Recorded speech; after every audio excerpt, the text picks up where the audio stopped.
All right, how about a little bit more world building?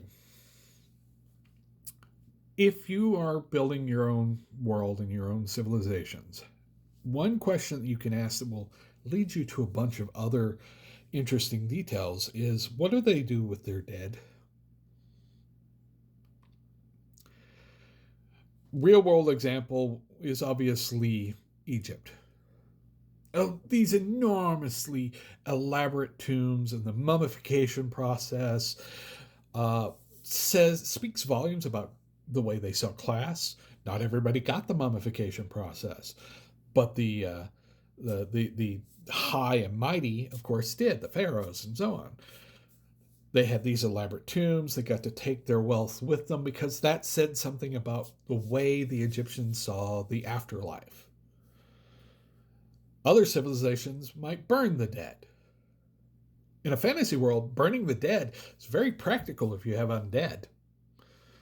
Well, we don't want, you know, dead bodies wandering around and attacking people, so we burn the dead.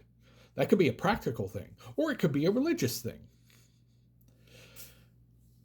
There are so many ways that bodies are treated, and it says so much about the civilizations that you are looking at that it can open up a whole conversation about how that society sees class, how that society sees uh, the afterlife, the circumstances that they're in. Another good example is New Orleans. In New Orleans, if you walk through the uh, the tombs in the Garden District and so on, you will see that they're raised off the ground. You walk through the graveyard, you'll see these graves that are built up like sort of stones structures to hold the bodies above a certain level. And the reason for that is New Orleans floods a lot. So they would build these up so that the bodies wouldn't go floating off when it flooded.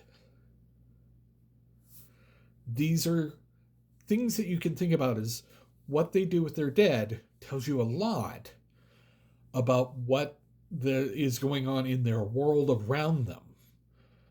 And it's a great way to signal those things to the people you're showing this world to.